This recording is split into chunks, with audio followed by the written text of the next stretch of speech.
众朋友，大家好，欢迎收看天津卫视大型情感节目《爱情保卫战》。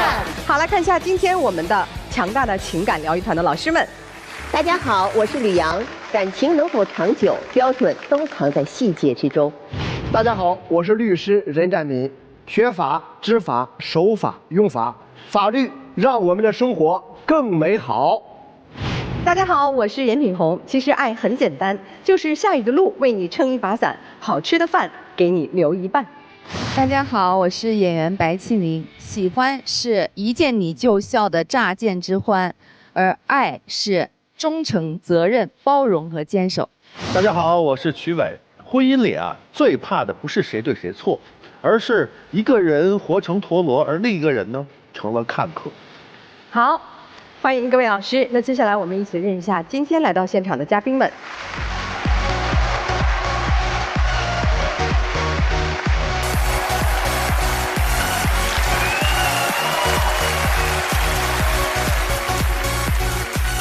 首先要疗愈的是本期第一对情感嘉宾韩先生，51岁，来自吉林；电工张女士，51岁，来自吉林。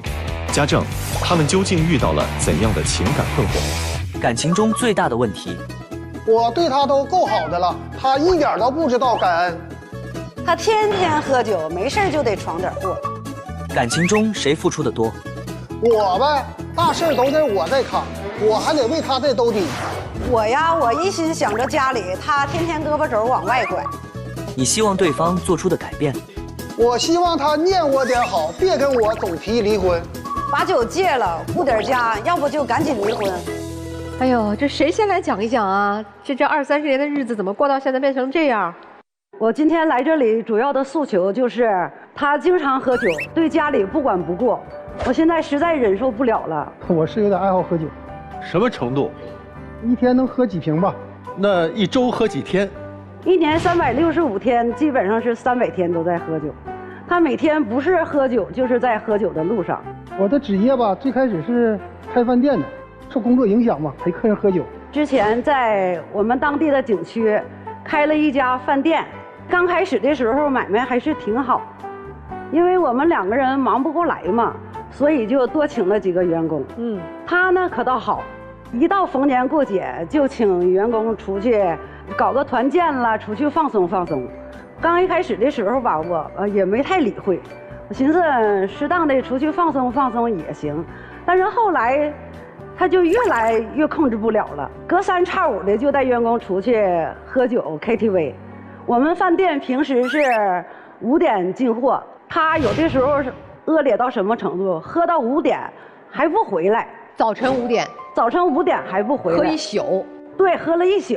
我给他打电话，人家还在跟员工在 KTV 喝酒呢，没办法，我还得自己一个人去上货。他吧，不但喝酒，一到过年过节的时候就给员工发个福利。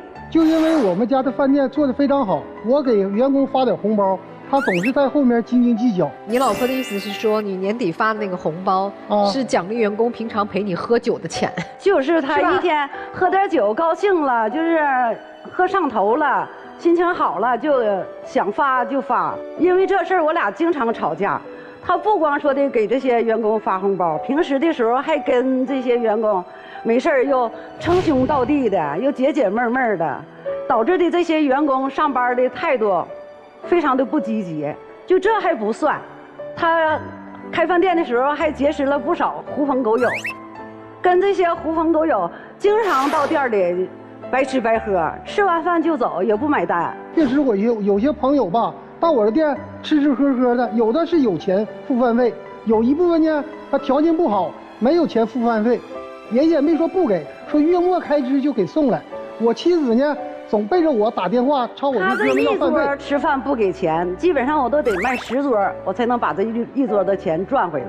最后饭店倒闭了，倒闭了之后他就还继续喝酒，而且喝酒喝的比以前还更凶了。有多凶？喝到什么样？我有一本日历，今天我带来了。哦，这得给大家看一下啊！不，你这上面好复杂，又有勾，又有半叉，又有全叉。我给大家解释一下啊，对号就是他喝的大多，喝醉了。对，半多不多就是一对号一叉，半叉，就是说一天一口没喝的时候是叉，基本上是天天在喝。我数一数啊，4个纯叉，然后喝大了的这勾啊，1、2、3、4、5、6、7、8、9、10、11、12、13、14、15、16、17、18、19，纯喝大了的19天。就因为他长期喝酒，导致他现在得了个痛风。他喝大了这勾啊，是醉成什么样啊？喝完酒就是耍酒疯。他带一些狐朋狗友到店里吃饭，喝多了在店里就呜呜喧喧的。有很多我家的回头客就跟我说，再也不上你家去吃饭了，太吵了，总是闹哄哄的。如果不去店里，回家的时候喝多了什么状态？他这个人酒品特别的不好，他喝10次，得有8次是喝多的。而且每次回家都是半夜凌晨，一回家之后就把所有的灯啊、电视啊全都给你打开，还得找我跟他俩说话。你要是不跟他说，就是我睡着了，他得扒拉你脑袋。你得听我说，我说话你得有回应，没有回应还不行。有一次我就是实在是忍无可忍了，最终跟他俩大吵了起来。他就急眼了，直接拿脑袋就去撞那个我家墙上有一个婚纱照，把婚纱照外边镶的那层玻璃给撞稀碎。他现在脑袋上有个疤，现在还有呢。你为啥要撞婚纱照啊？给我气的，我感觉吧，喝酒生气吧，打女人是种无能的表现。那我只能说是我脑袋撞墙吧，以示回应他。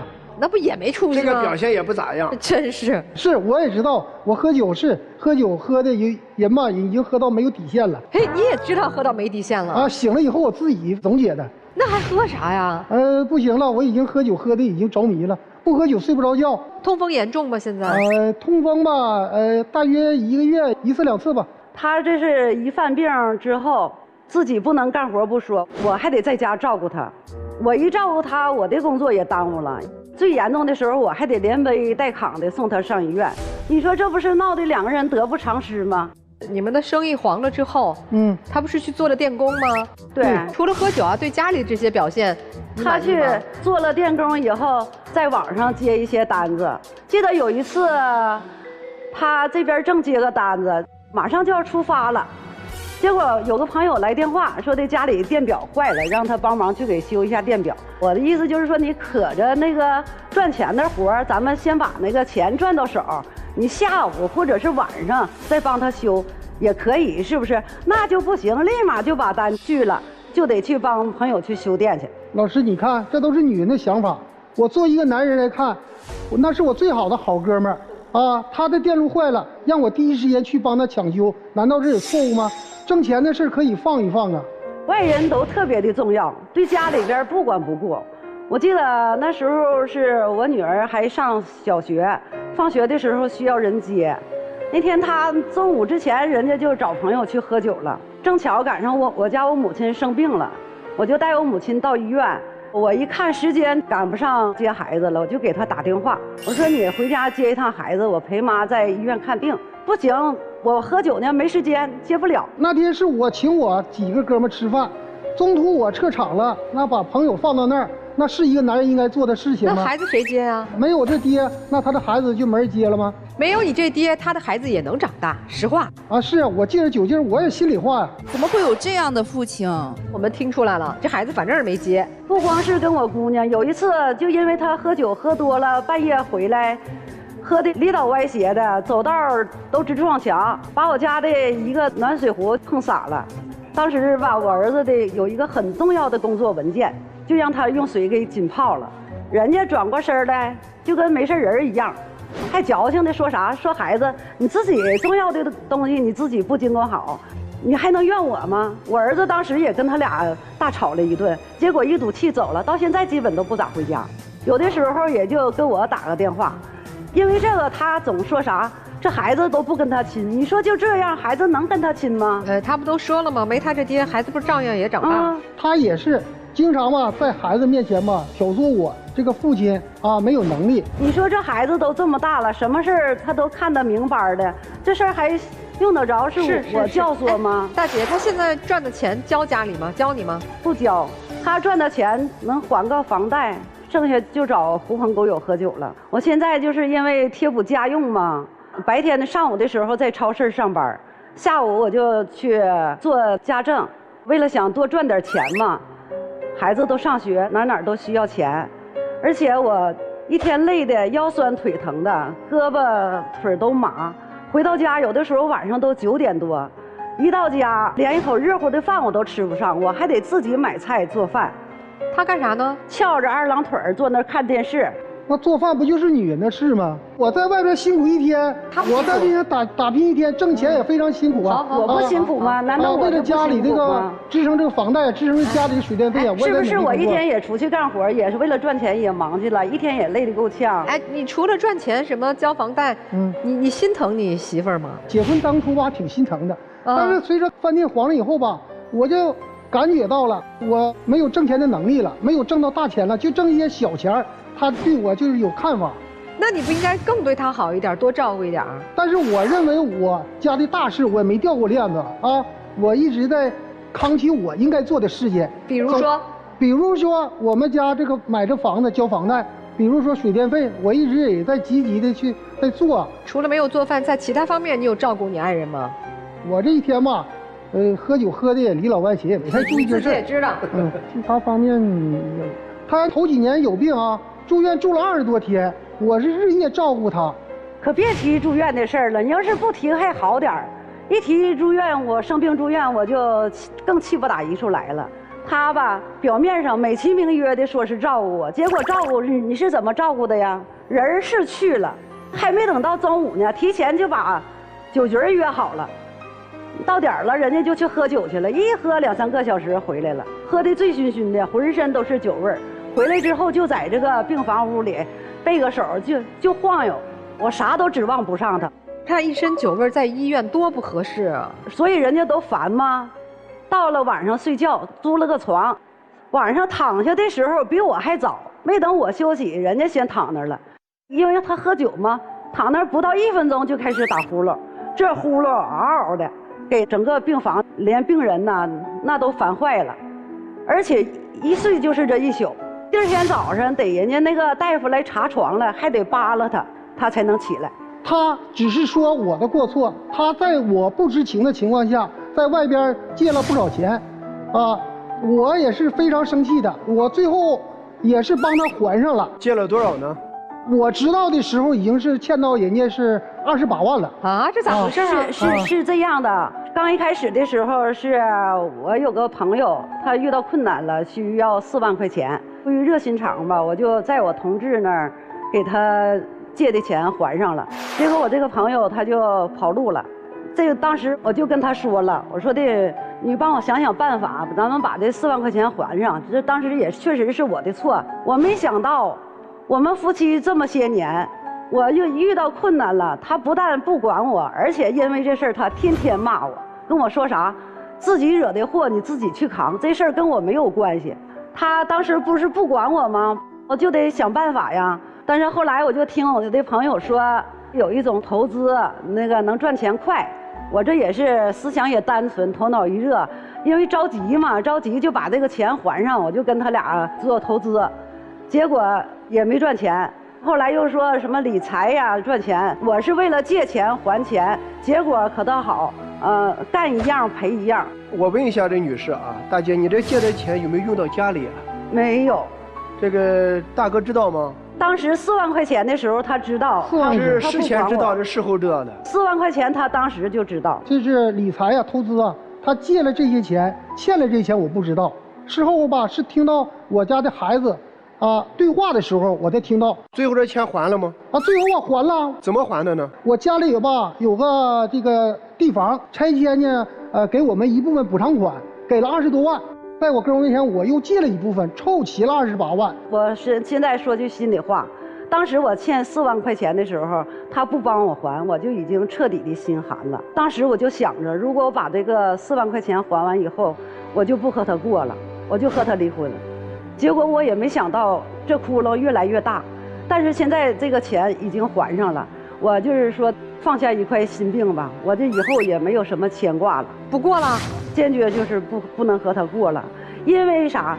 总喝酒，前些日子又惹祸了。他干活嘛，挣了点钱，就一高兴请朋友吃饭喝酒，足足喝了1天还没尽兴，晚上又翻台，又上烧烤店，又接着喝上劲儿了，把人烧烤店给砸了。人家第二天早上，人家派出所给我打电话，让我带2万块钱赔偿金。结果我又没办法，又上那个亲戚那儿又借了2万块钱，把他给领回来了。你说就这日子以后能不能过？我不就是酒后闹事啊，赔人2万块钱吗？你背了我赔了20多万，我不也替你偿还吗？哎，先生，如果你不再戒酒或者是少喝酒，你老婆就不跟你过了，你还要喝是吗？我相信我还得喝，但是我应该有节制，吸取教训吧。啥叫节制啊？节制就是刚才1年365天，300天在喝，280天在喝大，喝多。你准备变成什么样的节制？我节制吧，就是少喝吧。你看你以前是1年365天，你喝酒300天。咱俩这样行不行？你1年喝65天，300天别喝了。既然老师说了，给我提个好的建议，我尽量再做吧。65天也不少，但是我们那边的吧，大家都是天天在喝，有事没事都在喝。那人家别人家媳妇儿不会因为这个离婚，对吧？别人家没出这么多篓子，别人家男人没有因为喝酒惹了这么多事儿。说句心里话啊，真正做正事的时候吧，酒友有10个，可能最后能帮我解决问题的寥寥无几，也就1个半个来吧，多数都不来了。那你喝酒的意义在哪呢？彰显我的实力吧，因为我请他们喝酒，我非常豪爽啊！我请他们，大家都围着我转，我有种自豪感吧。你在你夫人这里感受过这种骄傲自豪的感觉吗？我认为我们结婚时候吧，夫妻挺恩爱的啊，互相都能理解，互相能包容。自从开了饭店以后吧，有了钱以后吧，距离吧确实有点远了。黄了以后呢，这个我挣钱能力就没有了，他就成天抱怨，他在外边。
2个人哈，对这个家的贡献是一个是伤情，一个是伤财。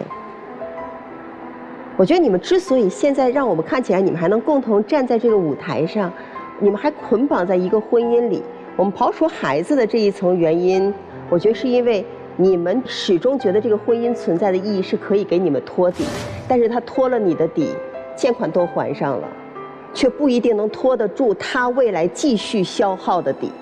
所以不是说他对你没有感情了，你这个婚姻本身怎么样啊，你又为他还钱，不是这个，是他不想再为你收拾残局了，而且他也不知道你还会继续闯出什么残局来。所以其实真正关键是你在这件事情上，你认识到的态度究竟是家重要，还是你外面的那些消耗你的狐朋狗友重要。一个男人如果连自己的家都顶不起来，你在外面再怎么样，别人也不会。就像你说的，当你有10次需要帮忙的时候，能有1个帮你1次就不错了。你交不到任何知心的人，因为你对家的承诺都没有，谁能相信你的为人是值得托付的？所以我说态度问题就是你在这件事情上你的自己的控制，你自己想要去改变他的那个愿望，才能决定你这段感情还有没有机会去修复。我没有说一点机会都没有，但是前提是你得把这个家当回事儿。大姐，我反过头来也说一句，我觉得他不断的在外面去证明，哎，我在男人堆里大概是一个什么样子，有价值，人家看到我的豪情，人家看到我侠义，为什么？他想通过这种方式证明自己，哎，我是有意义的，我活得挺像一个真男人的那个感觉哈。但是我觉得本质上是因为在这个家庭当中，你们对他的这种亲密的关系给的也都不够。孩子不理他，跟他大吵一架，你对他也成天都是指责。在他真正失落的那一段，给他的这种情感上的支持也没到位。他是失败了，他是做错了，但是你们给的这个东西给的不对，你不能都说他的错。其实，在那一刻，他到处散红包，喝多了干这干那的时候，你就应该拿出你经营一个饭店的本事和能力，你的原则，去把所有的规则建立起来。那你自己就有自己的铁腕，那没有办法，你在为这个家负责，对吗？所以，其实，在这件事情当中，你错多，你也不是没错。我不是说一点机会都没有，但是能不能改，能不能把这个机会掌握得住，关键在你。我问一下大姐。你们家这个饭店经营啊，比如说失败之后，有没有给大哥进行一些鼓励和帮助？当时确实没有，因为我也很忙啊，我这一天也天天出去干活。那我听明白了，我知道问题在哪了。第一啊，大哥是这样，小酌怡情，大饮伤身，适度饮酒，早点回家。我觉得按照这个标准，基本上不会出大错。我们每个人是自己健康的第一责任人。我觉得你首先呢，都要对自己的健康负责。我觉得你认识方面还有一些这个不当的地方。你比如说，这个做饭就是女人的，孩子不管他也可以长。其实你这个认识本身就是错的。抚养未成年孩子，帮助婚姻的另一半，这都是我们法律规定的义务，不是可有可无的。大姐有一点我觉得值得商榷，就是你借钱的时候啊，其实你看，你呢是夫妻关系存续期间，你以自己的名义对外承担了债务，借钱嘛，是吧？而且你这个钱没有用到家庭，也没有用到你们共同经营的饭店中，那么这个钱严格来讲是你的个人债务。所以大哥为什么说你自己惹的事情你自己扛？这个话呢，从法律上来讲是对的。从情理上来讲呢，值得商榷。但是呢，这个钱即使是大姐个人的债务，那么你们呢，夫妻共同财产中有一部分，大姐可以拿着这一部分去还她的钱，也是可以的。总之吧，我觉得大哥你这样，你先从对自己负责做起，然后呢，再对家庭、对孩子，最后呢，再对自己的朋友，要有这么一个顺序，好不好，大哥？好的，老师，谢谢任律师啊，谢谢你。如果电视机前的观众朋友也想更加了解任占敏律师呢，有一个非常简单的方法啊，就在我们的微信公众号里搜索“北京冠岭律师事务所”，你有法律问题呢，可以找他来进行咨询。先生，你现在叫做众叛亲离，你还有啥呀？你还在这儿大言不惭地说，我老爷们儿喝点酒咋了？喝点酒不算啥。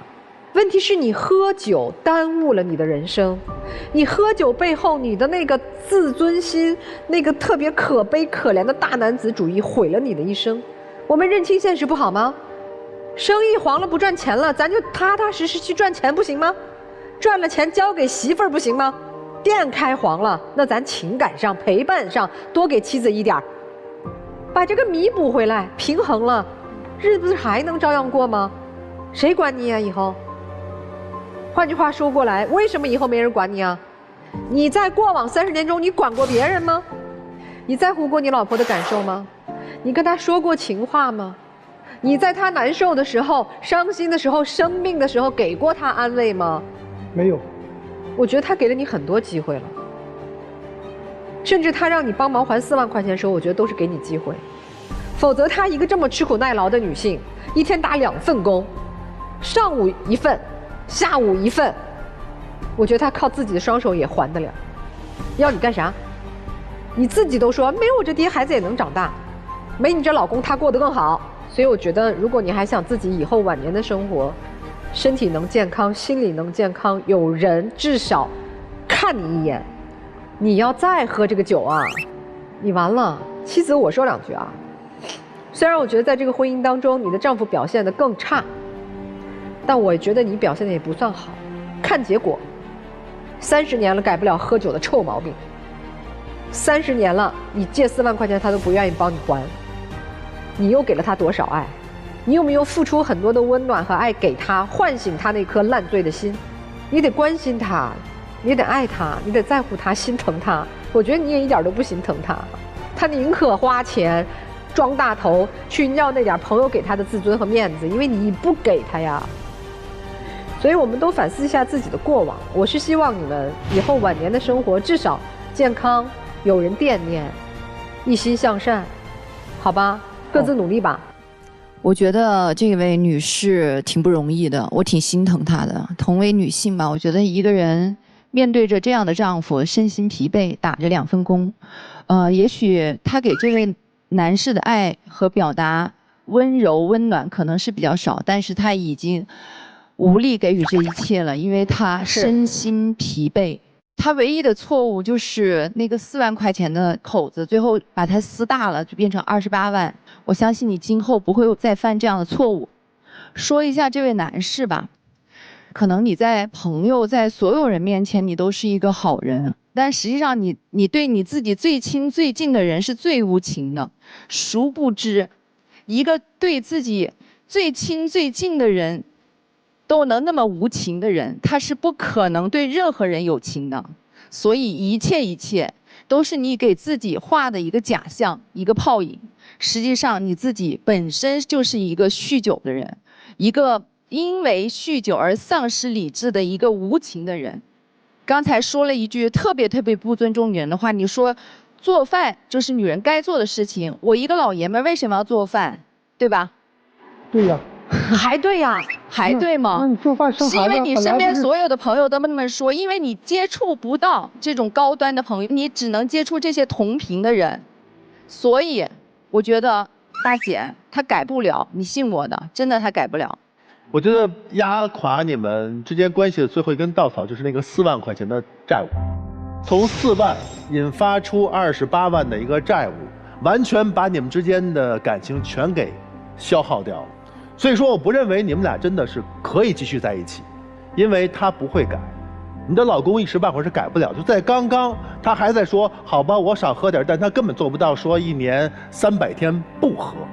所以说，如果说我们因为钱看出了一个人的真相，看出了你们感情当中的一个问题所在，解决不了，咱就赶紧跑，因为现在儿子已经成人了，对不对？儿子已经跑了，所以说这个家已经被这个酒给喝散了，你们真正的感情还在吗？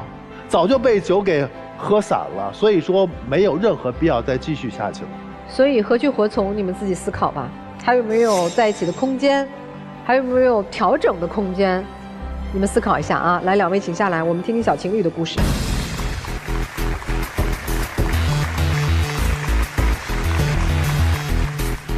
本期第2对情感嘉宾小明，20岁，来自安徽；模特小慧，22岁，来自安徽。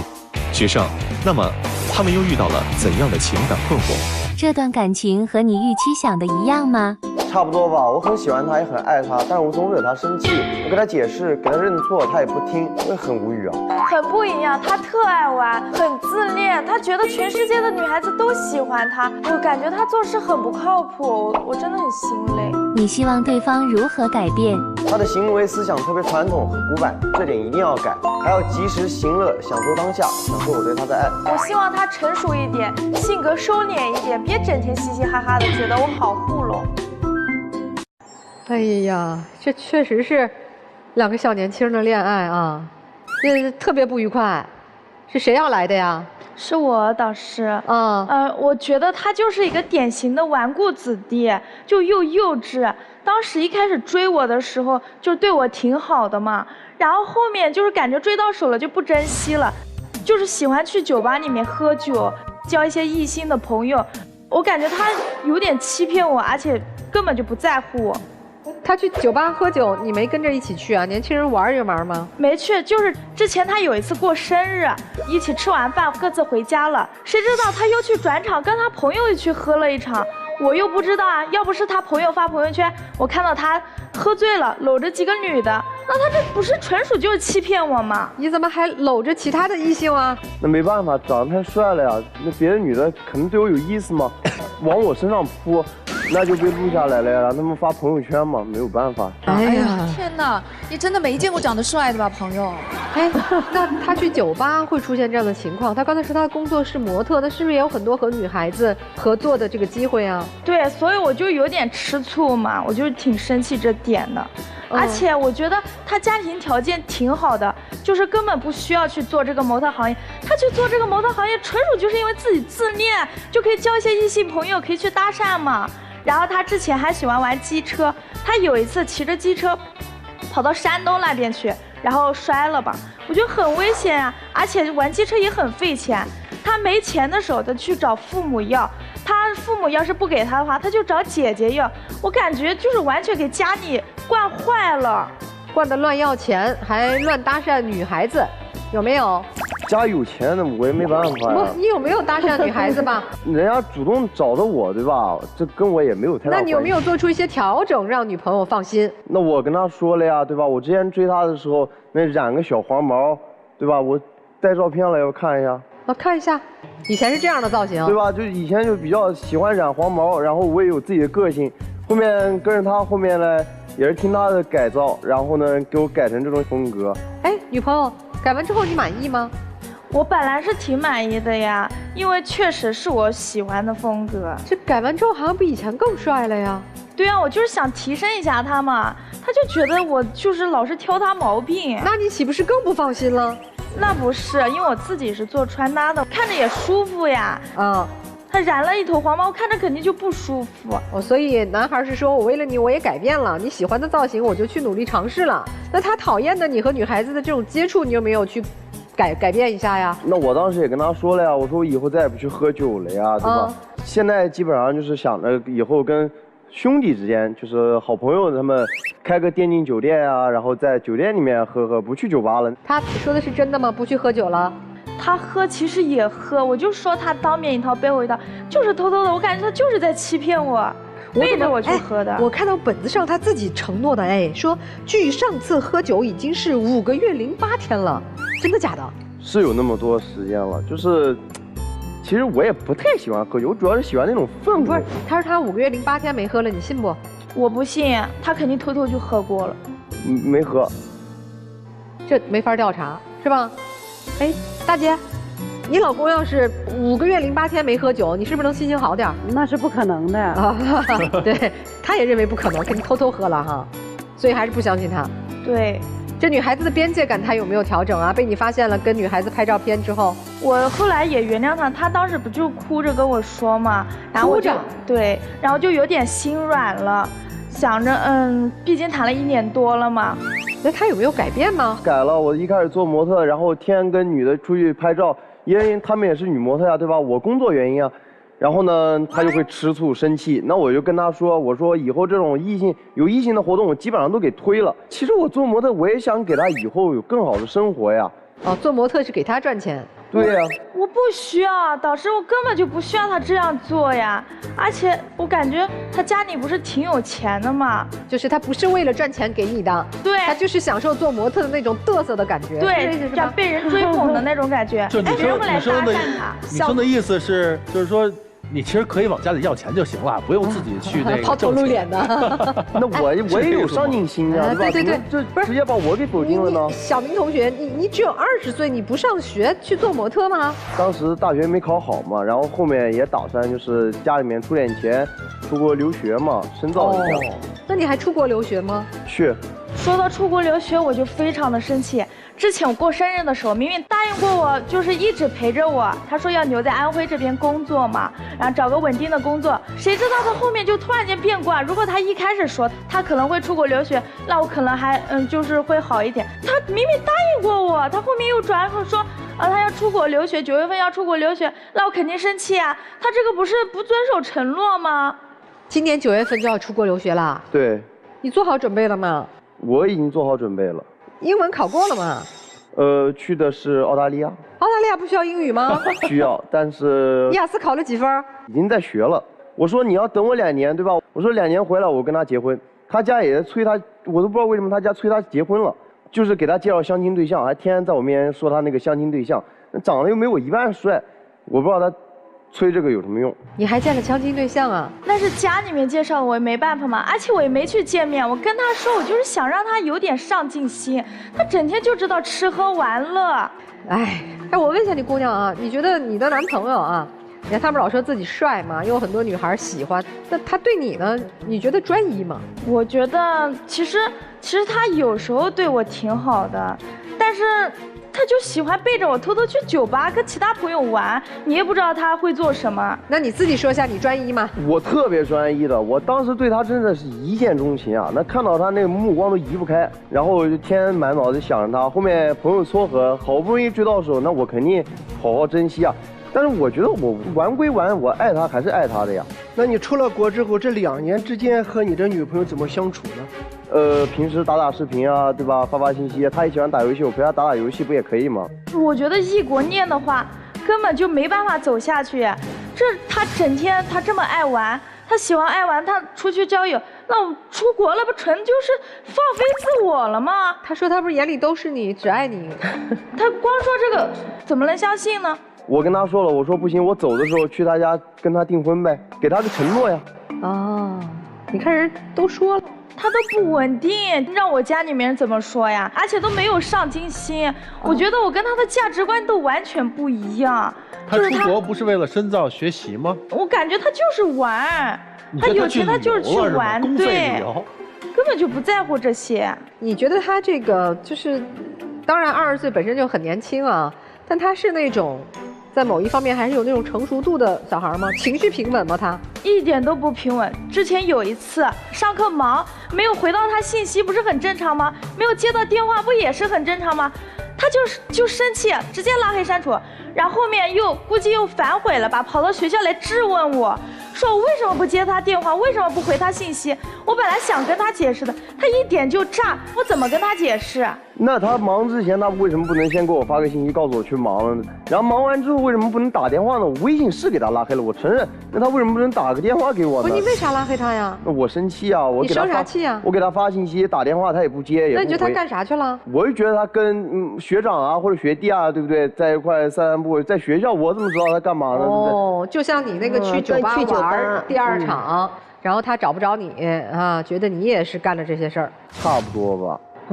但性质不一样呀，我觉得性质都是不一样的呀。但你来了吗？发现也不是，人家就是上课吗？那你还不道歉吗？我道歉了呀，对吧？我也跟他道歉了呀。不过我也承认，我有的时候确实脾气比较暴躁。哎呀，确实是小啊。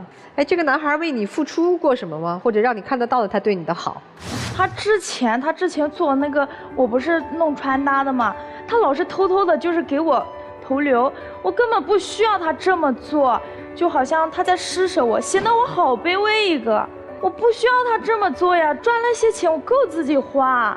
就自食其力吧，靠自己是吧？对呀。所以男生，你看你这个方式他又不喜欢。那我想着我爱一个人，对吧？他有的时候他跟我抱怨，他说：“哎呦，今天又没有流量了呀，或者今天又多少人又给我取关了呀。”我也想让他开心啊，我喜欢他呀，对吧？我很爱他呀。我看着他不开心，我也不开心啊！我就想着换这个法子让他开心嘛。哎，这个刚才小片里我记得男生说过一句说，希望女生能像他一样什么来着？及时行乐，什么有钱就花，怎么说的来着？就是享受当下。哦，享受当下，这个也有矛盾。对，他每次就是有钱就花，然后之前有一次非要带我去爬山嘛，我是想着攒钱去考研嘛，他就想着钱不是攒出来的，世界那么大要去看看。当时他爬山要买一些装备嘛，他买的装备特别贵，我把考研的钱就想着陪着他嘛，就一起去买了。谁知道他买这么贵，就为了发朋友圈好面子，买了那些好贵的衣服。然后后面爬山的时候，那个山特别的陡，我都不想上去，他就为了寻求刺激，非要让我上去，让我感受一下上面的空气。当时上去的时候我脚崴了。我休息了1个多月才稍微好一点，他根本就不在乎，他觉得爬山受点伤是小事，恢复一下不就好了吗？我感觉这全都怪他，就是因为他耽误了我休息的时间，还让我受了那么大的罪，感觉就完全不在乎我。跟他谈就像跟一个小孩子谈一样。那我之前一个人去爬山的时候，他每次都会回来问我，就是阴阳怪气，知道吧？他就说，哎，你今天又跟哪个小妹妹出去爬山了？今天又跟哪个小姐姐出去爬山了呀？那我想着，我看他学习压力也挺大的，天天在学校待着，那日子好枯燥哎。我想那带他出去散散心，对吧？见一见祖国大好河山。那装备呢，也是那必需品啊，我玩的户外。谁出的钱？他出的，但是我当时跟他说，我说那买个装备，对吧？我给你买，他非不要，他逞能呢。我想共同承担一下嘛。那把他钱花了，他也不开心。所以玩也玩不到一块儿，处也处不到一块儿。哎，这学习呢，男孩是要出国学习，姑娘你呢，对自己的学习啊，以后的生活工作有什么安排吗？我是本来是想着考研，然后再往上再走一下嘛。自己也有做自媒体，然后就可以往这方面走，因为学的是新媒体艺术嘛。考研也很辛苦的，所以他说你学习一个生活枯燥，带你爬山是想让你开心一下。我有自己喜欢的事呀，他老是把自己喜欢的事强加到我身上来，所以你俩今天来是干啥呢？我感觉就跟他沟通不了。你是来要和他分手的吗？对。男生呢？那我肯定舍不得呀，对吧？好不容易追到手了，我觉得对他挺好。他只记我的坏，他不记我的好。那当时爬完山，对吧？那爬完山他脚扭了，那谁在照顾他？那还不是我吗？雨天我这骑个车，我给他送药去。我问一下，你们俩现在交往，你们双方父母知道吗？我妈妈知道。我父母不知道。你那边不都准备订婚了吗？我跟我妈妈说，我也是这么跟我妈说，我说她只要愿意等我2年回来，对吧？就跟她结婚，走之前给她个承诺，订个婚也行。你妈同意了吗？我妈说这个东西反正是个大事儿，让我自己看着办。我明白了，你妈说的是大事儿，但是不是终身大事儿，对吧？这一看是妈妈爸爸也很惯，是吧？你想干嘛干嘛，出了篓子大不了我再帮你擦屁股呗。哎呀，真的是2个孩子啊，也挺可爱的，反正谈恋爱嘛，是吧？那这样的恋爱该如何继续？还是像女孩说的该分手呢？这个夫妻俩给孩子们点建议呗。看到他俩就看到我们的儿女了，你儿女都不理你了啊？是不理我了，在他们身上吧，我也看到了阳光了，我有2个想法。作为一个男孩子吧，有2件事，在学业上我比较支持你。第二呢，你现在跟你这个女朋友是一个叫对象关系，如果你要是个男人的话，你应该是全心全意的爱她，不能做一些过格的事，让你的小女朋友呢，这个嫉妒。这样的事儿会影响到你们俩以后的感情。哎，大哥，他拍个照片你都觉得影响他们的感情，那你喝酒喝成这样不影响感情吗？我们有年龄代沟吧。你真是喝酒喝傻了，没法和你沟通。事实就是这样嘛。不跟你说了，气死我了。大姐，我觉得女孩子嘛，就是缺乏安全感。这个女孩跟我姑娘年龄相仿。如果是我的姑娘，我不太同意他们2个在一起。为啥？我感觉这个男孩子不能给这个女孩子带来安全感。人家咋不能给了？这个女孩成天太跟着操心了。说的也对，但是大姐主要是30年跟一个酒蒙子在一起，确实一点安全感也没有，看谁都不安全。因为我的一生真的筋疲力尽了。哎呀，筋疲力尽。行，听听老师们的建议吧。我不去评论你们的爱情，我先跟你们俩一起探讨一下你们自己本身自己看不到的东西。男孩子，我觉得用他的话讲，你很自恋，你一定觉得自己很重要，自己外形也很好。然后其实当你因为他不接你的电话，不回你的信息，没有第一时间去给你任何回复的时候，你的反应是暴怒，就是你在那一刻没有办法确定你在他那里的独一无二和重要性。我告诉你个小秘密啊，这个自恋呐，和一种特别说不清道不明的小小的自卑，往往是如影随形，是孪生的。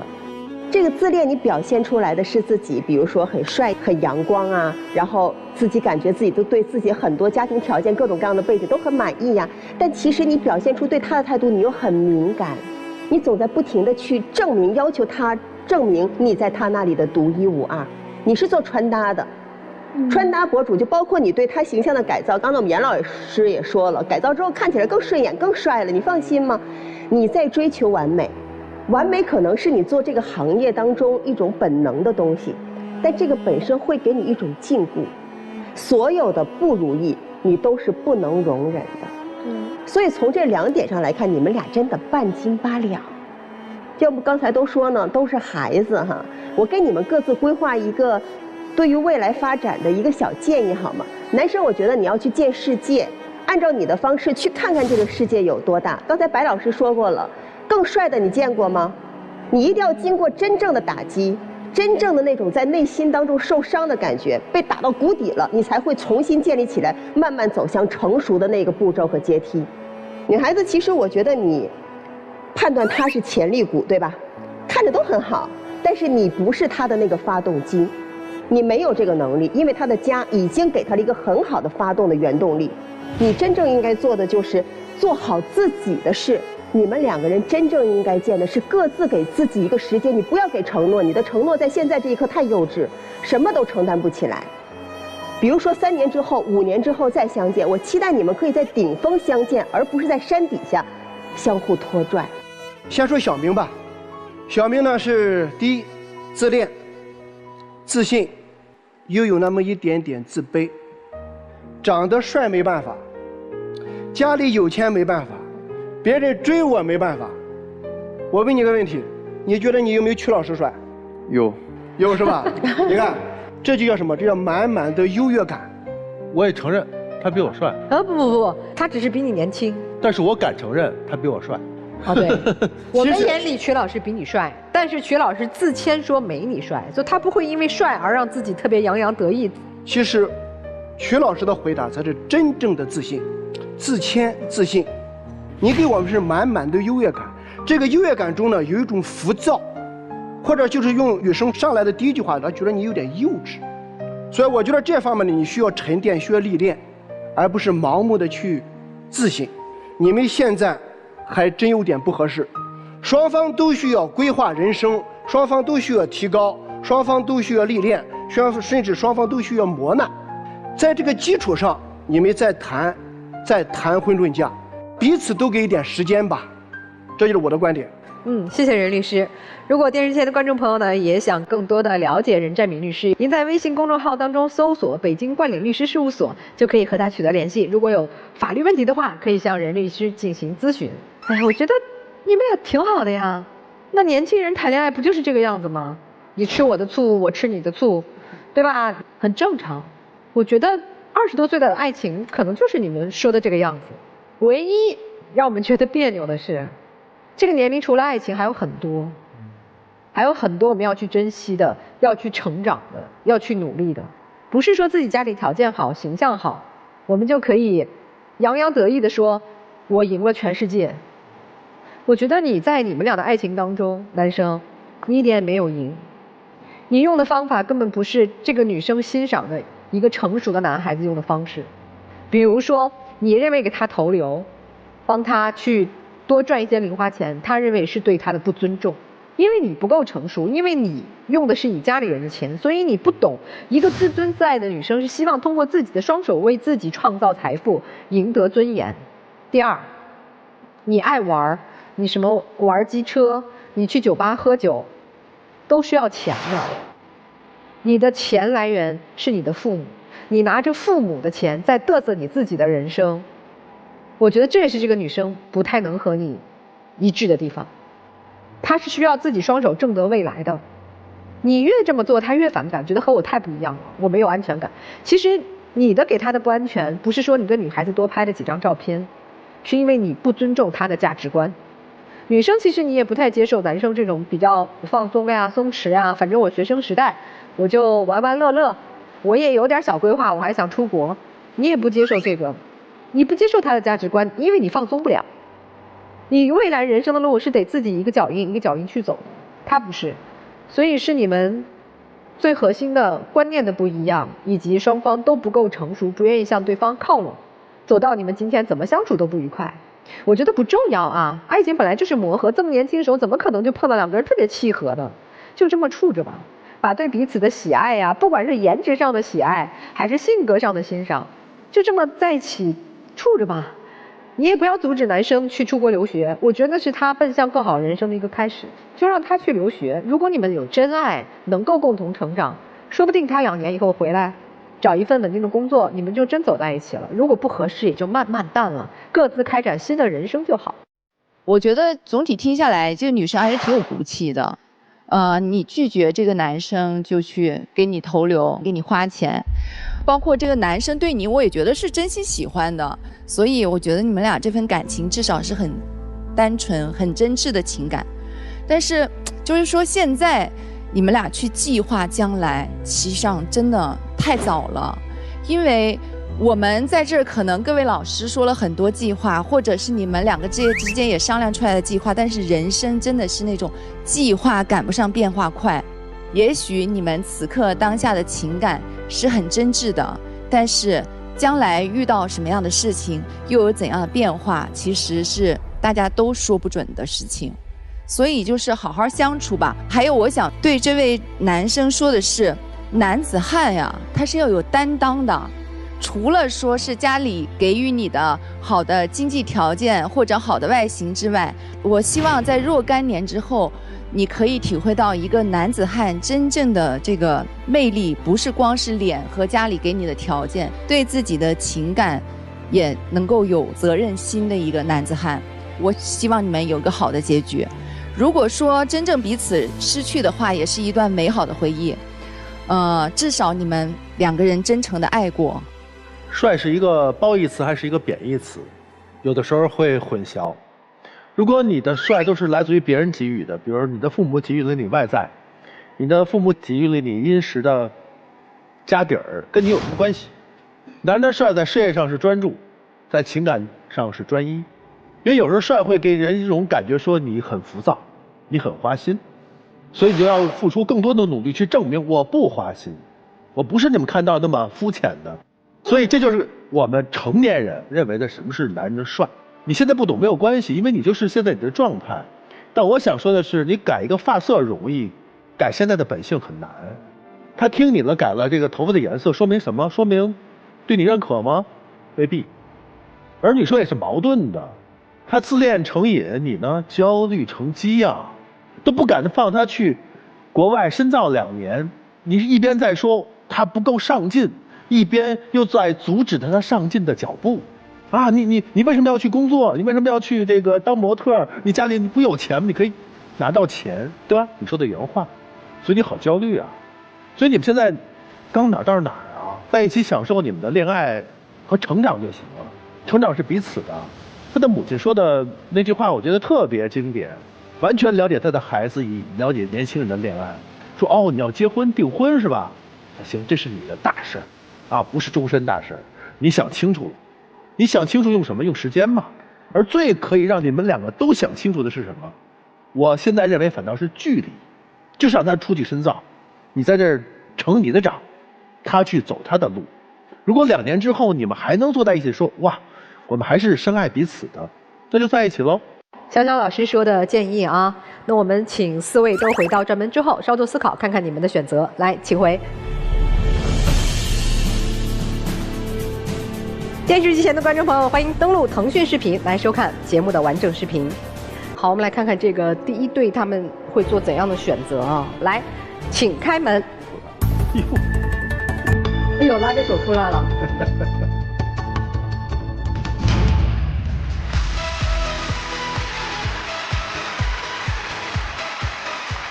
你不说今天这个是下定决心不过了吗？怎么又笑着牵着手出来了？刚才他又答应我了。他答应啥了？这回以后也给我做饭了，也少喝酒了，尽量少喝酒了。上台之前吧，确实我挺任性。刚才吧，听见几位老师啊，对我啊，对人生的点评啊，深有感触啊。我的缺点实在太多了，我要珍惜我身边的爱人啊！哎，珍惜深爱人，这就对了。我们也希望看到你们相亲相爱啊！大姐，这改变也得有个 KPI， 你也得拿个挂历好好画。以后呀，把这个对号都变成叉号就好，变成叉，都变成叉号就好了。对，我们等着看2025年的那本台历。好的，希望今天来到爱情保卫战是个好的开始啊！好吧，谢谢几位老师。美好发生怎能不看？让我们一起进入真情时刻。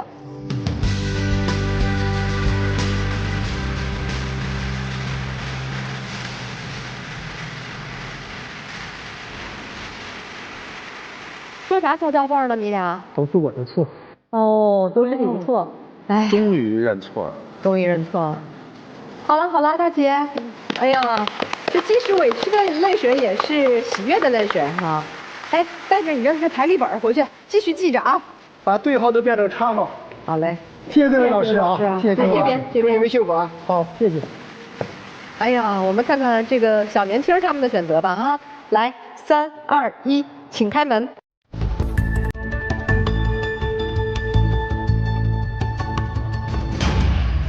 多养眼的一对，真是挺养眼。还是非常感谢老师说了那么多，对吧？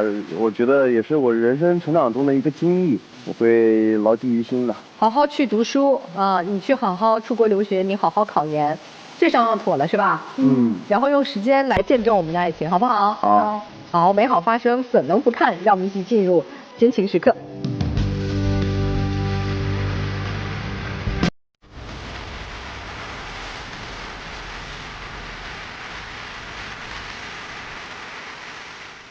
未来的人生路还很长，希望你们能彼此陪伴，祝你们幸福，快快成长啊！再见，拜拜，拜拜，拜拜。接下来我们一起进入婚恋新说法。我和妻子结婚7年，最近我犯了错误，妻子不选择原谅。如果现在离婚的话，我能挣得4岁女儿的抚养权吗？夫妻双方在离婚时，对于子女抚养权的归属以子女利益最大化为基本原则，过错方不会被绝对的丧失抚养权。